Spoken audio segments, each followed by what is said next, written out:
शिव अरूर ये एनडीटीवी के managing editor है, इन्होंने एक ट्वीट किया, उसमें से एक लाइन तो इन्होंने सही लिखी, उसमें 4 पैराग्राफ गलत लिख दिए। There is really no comparison between Gurgaon and Noida, बिल्कुल सही कहा भाई, लेकिन उसके बाद तुम पता नहीं कहां बह गए। Noida is superior. भाई नोएडा वाले इतने खुश हो जाते हैं जिस दिन बारिश आ जाती है, सिर्फ इसलिए कि उनको लगता है कि गुड़गांव में पानी भर गया, आज हमें अपनी सुपीरियरिटी दिखाने का मौका मिल जाएगा। भाई लोगों, तुम लोग भूल गए हो कि नोएडा एक अर्बन प्लान्ड एरिया है, वहां पर सिटी नहीं है। शिव भाई ने शब्दों के हेरफेर कर दिए कि नोएडा सुपीरियर है, लेकिन नाइट लाइफ, रेस्टोरेंट, कॉर्पोरेट और सोशल सीन ये गुड़गांव में अच्छा है। तो वहां पे अकेले रोड पे कौन जॉगिंग करने लग रहा है?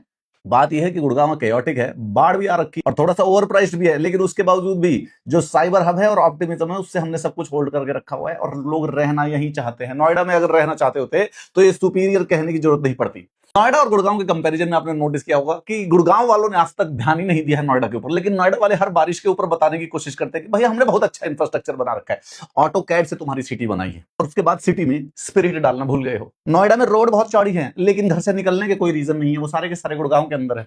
शिव भाई ने जो भी कंकर और कंक्रीट और रेत की चीजें थी, रोड, ड्रेनेज, अर्बन प्लानिंग, ये तो लॉकडाउन कर दी, लेकिन जो एक्चुअली में जिंदा रहने के लिए इंसान और जो ह्यूमन एलिमेंट है, jobs, networking, startup, night life, lifestyle, ये सारी की सारी चीजें उन्होंने हटा दी। सुपीरियरिटी मेरे भाई इसके अंदर होता है। नोएडा के सपने हैं कि वो गुड़गांव बन जाए, एस्पायर करता है नोएडा गुड़गांव बनने के लिए, हो नहीं पाएगा। गुरुग्रामाइट्स इनके ऊपर बुरा मत मानना यार, जो ये नोएडाइट्स है, मतलब करेक्ट प्रोनाउंसिएशन एल से स्टार्ट होती है, बट इट्स ओके। आप इनको माफ कर दीजिएगा यार, इनके जीवन में एक ही खुशी है कि कब बारिश होगी, कब बताएंगे हमारे यहाँ पे पानी नहीं रुकता रोड पे। ये लोग ये नहीं बताते हैं कि जैसे ही नोएडा में जाते हैं, नोएडा में एक भीनी भीनी सी इनकी हवा में जो नालों की नाली की जो अंडों की खुशबू है, जो सल्फर की जो खुशबू है, वो 24 घंटे नोएडा में रहती है। और नोएडा का पानी, आज अगर गांधी जी जिंदा होते ना तो डांडी मार्च दांडी में नहीं, नोएडा के पानी के नलों से नमक निकाल के शुरू करते। खारा पानी पी के कहते हैं नोएडा सुपीरियर हो गया है। मान लेते हैं नोएडा विंस मंडे मॉर्निंग, और भाई गुड़गांव विंस दी फ्राइडे नाइट, और फ्राइडे नाइट की पीआर मंडे मॉर्निंग से बहुत ही बेहतर होती है। नोएडा वालों को लगता है इनके पास रोड है, इंफ्रास्ट्रक्चर है, चीप है, क्लीन है, काल्मर है। गुड़गांव ने ये सब सुना और उसके बावजूद अपना रेंट बढ़ा दिया। नोएडा सुपीरियर है, 2000 रुपए में ना नोएडा में डिनर हो जाता है, 2000 रुपए में गुड़गांव में सिर्फ और सिर्फ कन्फर्मेशन होती है। शिव भाई, आपकी जो नोएडा है वो एक शहर है और Gurgaon is an experiment with pubs and bars and breweries.